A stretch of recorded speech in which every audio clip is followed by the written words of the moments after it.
This next story pokes a little fun at some of the foibles of married life. Because when it comes to humor, there's nothing quite as funny as innocent family interactions. For one reason, because they're real and, well, we all participate. For instance, remember the famous Henny Youngman line, "Take my wife, please," which I read was actually a misinterpretation. Henny said that in 1930, an usher in a theater asked if he could escort Henny and his wife to their seats, when in all innocence he let the hilariously iconic line just slip out. So that's the first reason. The second reason that stories about married life are so funny is because they're ageless. That same line, "Take my wife, please," would have been just as funny had it been said 2,000 years ago as when it's said today. And there's no better way to illustrate that point than with this next story, which is a famous Chinese folk tale that takes place during the Han Dynasty around 200 BC. It's called The Mirror. Once long ago in China, during the early Han times, there lived a charcoal maker named Wang.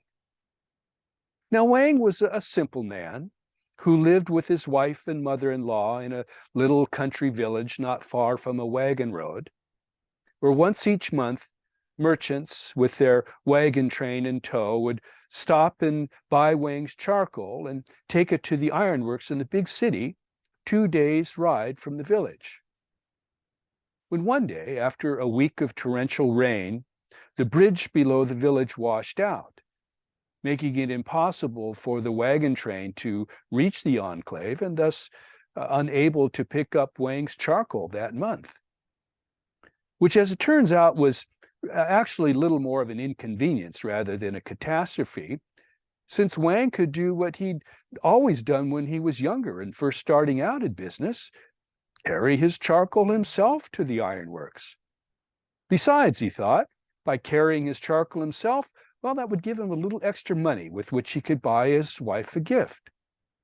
And as a bonus on top of that, afterward, he could have a look around the big city where he hadn't been since he was a young boy. So, deciding that's what he would do, he asked his wife what sort of gift she would most like for him to bring back for her. Well, she told him, she'd have to think about that. So she did, and before long it came to her. "A comb," she said. "Oh, my husband, I would like you to bring me back a beautiful comb. A comb like the courtiers wear in their hair at the imperial court. A comb like that." As she pointed out the window toward the crescent moon and the night sky outside. "A comb shape just like that." "Very well," Wang agreed. So a few days later, loaded up and ready to go, Wang shouldered his long pole, bamboo pole slung at each end with two wide bamboo baskets filled to the brim with charcoal, and off he went. Now, although the road was still quite wet, as long as Wang avoided the wagon ruts, the footing wasn't too bad. So 2 days later, after a walk of 2 days, he arrived at the ironworks where he sold his charcoal, stowed his carrying pole in baskets, and with a handful of copper coins in his pockets, he then set off to explore the big city. Now, as I said, Wang hadn't been to the city in many, many years. In fact, the last time he was there was when he was with his father, when he was still a young boy, when the city looked nothing like it did today. What with all of the big buildings that weren't there before and the throngs of people and street after street filled with shops and stores selling items, items he'd never seen before, items from all over the world. Why, the sight of it nearly overwhelmed him. Best, however, were the warm, exotic smells that wafted up from the street vendors and sweetmeat shops.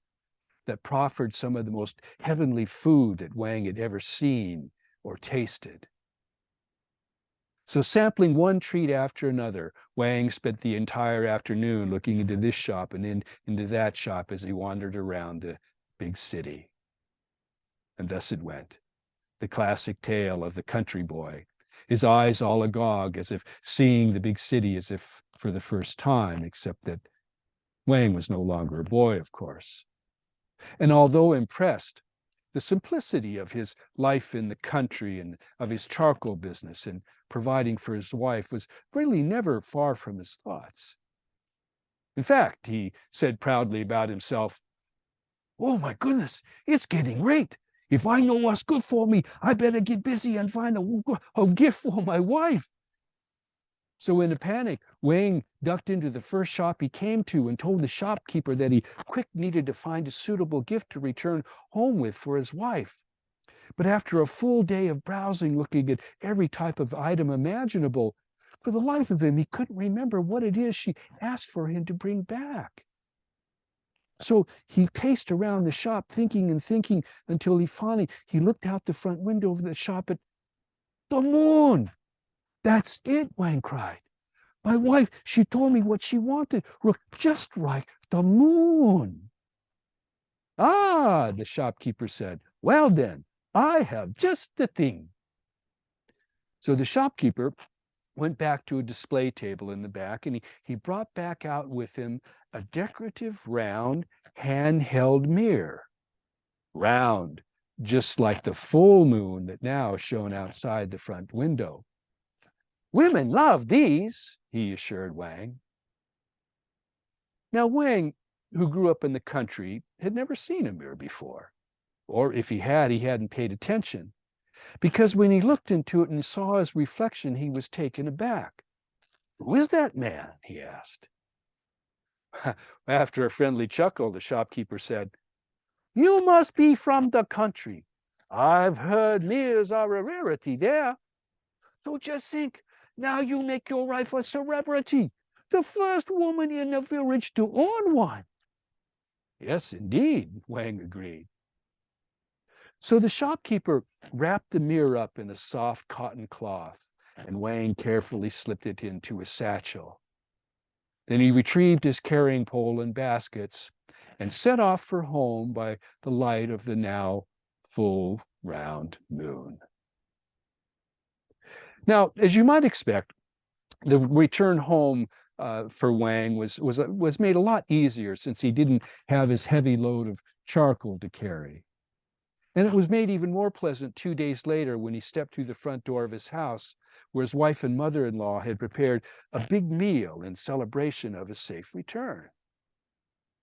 So after they ate, they all went out onto the front porch, where Wang lit his pipe when his wife asked him, "Husband, do you remember my gift?"